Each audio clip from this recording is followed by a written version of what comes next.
These are things from elementary school that at the time seemed normal, but looking back were really weird. First, we have book covers. Now, I understand wanting to protect the cover of the book so that you can use it for like 20 years, but I really don't understand why a piece of cloth helps or why it was our responsibility. And some classes even didn't let you use the cloth ones. You had to use paper, and it was like this whole origami project, and you got like points for doing it, which is just so bizarre to me. So we have class pets. Now, this was very cool to me in 3rd grade, but kind of horrific to me now. Why would you trust 3rd graders with a living thing? 3rd graders aren't responsible at all. And then someone would bring home the pet every weekend. That's like playing Deadly Hot Potato. Imagine you're the kid and the pet dies on your watch. How do you ever recover from that? Finally, we have tennis balls on the bottom of chairs. I kind of get that this was supposed to like not scuff and also help with noise, but why wouldn't the chair company just do that in the first place? Why was it the teacher's responsibility to get 100 tennis balls, cut holes in them, and put them on the bottom of the chairs? And everyone did this. It's so bizarre. Things from elementary school that at the time seemed normal, but were actually really weird. Part 2. So we have talent shows. Now, I really can't think of a less talented group of people than school children, especially because they demand to be applauded for menial tasks. And I do sincerely apologize to everybody that had to sit through my 5-minute rendition of Bet on It from High School Musical 2.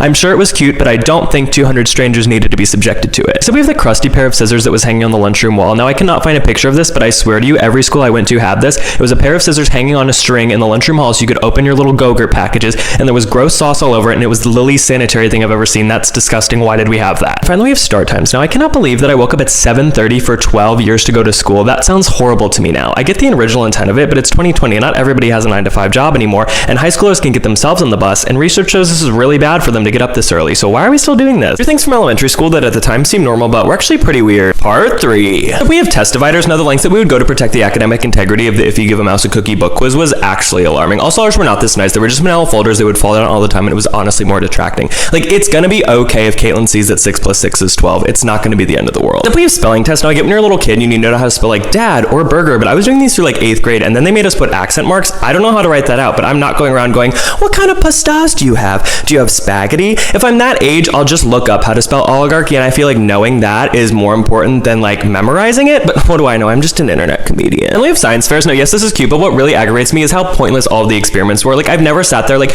God, my pennies are so dirty. I wonder if lemon juice is a good way to clean them. No, teach kids something useful, like how to start an investment portfolio at 18. They'll really need. There are things from elementary school that at the time seemed normal, but were actually really weird. Part 4. So we have bathroom passes. I don't care if Jacob's already in the bathroom. If I have to go, I have to go. This isn't a schedule. I'm either going to the restroom or I'm going where I'm sitting. It's your choice. Also, did anyone ever sanitize these? There's nowhere good to put them in the bathroom. Somebody should have sanitized these. That's disgusting. So we have field trips. I can't imagine trying to manage a class of 25 3rd graders, and that has 4 walls. This is open world. Oh, we'll just bring some parent volunteers along. No, they're going to be at the Zoo's wine bar gossiping about how Cheryl overdid the Botox. I have now realized in my adult life that every single teacher deserves a Nobel Peace Prize. When we have signing each other's yearbooks, we were really hugging and crying at the end of the year as if we weren't going to see each other again in 2.5 months. Also, Jessica, you still think that chocolate milk comes from brown cows and you're bound to work at your dad's pizza shop for the rest of your life? That's great. I don't need your autograph. Things from elementary school that at the time seemed normal, but were actually pretty weird. Part 5. So we have playing the recorder. Why would you give 3rd graders an instrument that sounds like a cat's dying? And that's when it's played correctly. I was so excited to learn a musical instrument. I was like, oh my God, Hot Cross Buns is about to be the song of the summer. It was not. Also, we had a recital, and my music teacher looked at me and she said, if you can't do it, just move your fingers, but don't make a sound.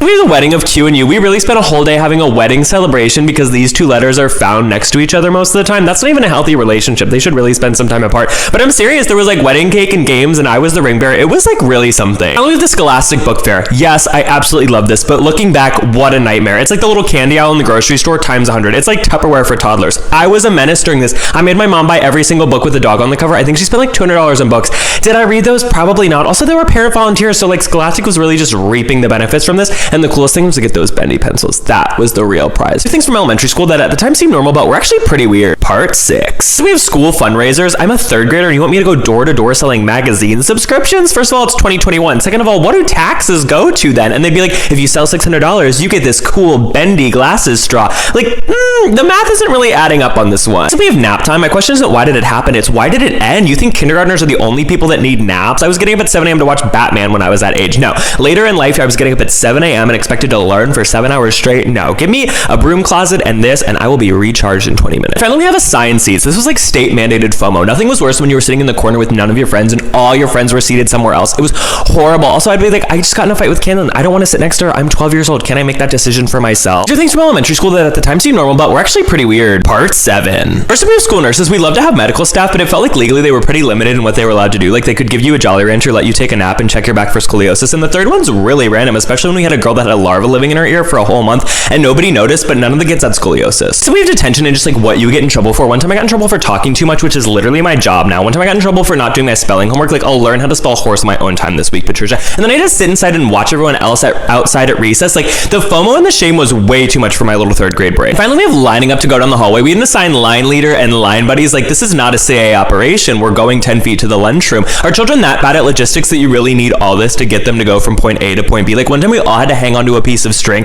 That's as close as you can get to handcuffing us without actually doing this. Where do you think we're gonna go? Here are things from elementary school that at the time seemed normal, but were actually pretty weird. Part 8. We have physical fitness tests. We also did this weird unit in gym class where we had to like climb a rope and do as many push-ups as we could in a row. Why? Who cares? I was 9. I really had body dysmorphia in like 3rd grade because I didn't look like Dwayne The Rock Johnson. It was wild. I was like, oh, gotta lay off the Go-Gurt. It's not bulking season anymore. Can I go back to playing capture the flag? Next up, we have these blue paper towels. When anything went wrong, this was the cure-all. It was like, oh, I scraped my knee. I put a wet paper towel on it. Oh, my arm detached on the monkey bar.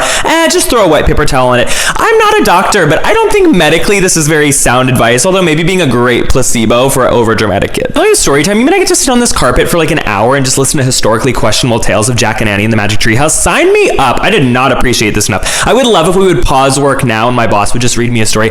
That would be great. I will be putting that in the suggestion box. Maybe my posture suffered, but my mind was very at ease. Here are things from elementary school that at the time seemed normal, but were actually really weird. Part 9. First, we have graphing calculators. You mean to tell me that there's more technology in my phone than it took to put a man on the moon, but if I want to graph a parabola, I need a $100 TI-84 calculator? Why? It doesn't make any sense. It's not the 80s. I promise you, if I'm ever deserted on an island and I need to build a shelter and I need to use complex algebra, my phone will be with me. This will not. So we have Tetherwall. Every school playground I had one of these, and I never saw anyone playing it. Maybe it's my personal bias because it looks like a way I would have gotten hit in the face, but I don't know. It just feels like maybe there was a better purchase. I love school uniforms. It's not that we had to wear uniforms. It's how atrocious they were. My medium polo could fit a whole Golden Corral buffet in it, and one time my friend spilled her entire water bottle on her skirt, and none of it dripped.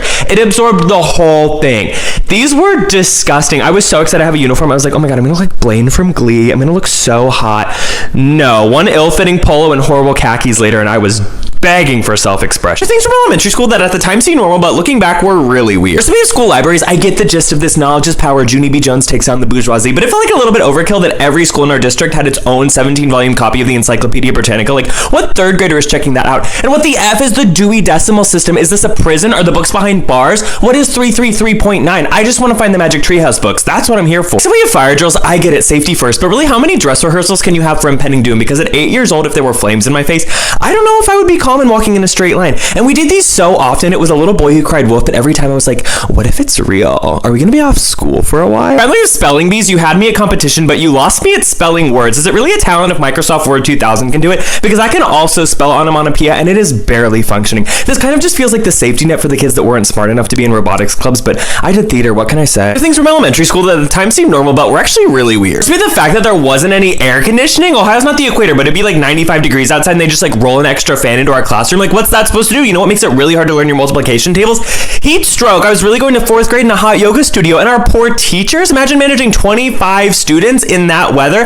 That's not a job, that's a punishment. So we have class presidents. What are you really gonna do? Unionize the 1st graders, ban recorders, make it illegal for Jimmy to eat worms at recess because it's making everybody uncomfortable? What do you win by being class president? Just proving that you're the most popular because your mom brought everybody cupcakes on your birthday? I leave school start times. I'm 10. You want me to give it 7 a.m. for what? To sit on a carpet and listen to Rebecca's story time about how her cat threw up yesterday? Or to go around the room reading a single paragraph from Hatchet? I would pass on this experience, but that would be illegal.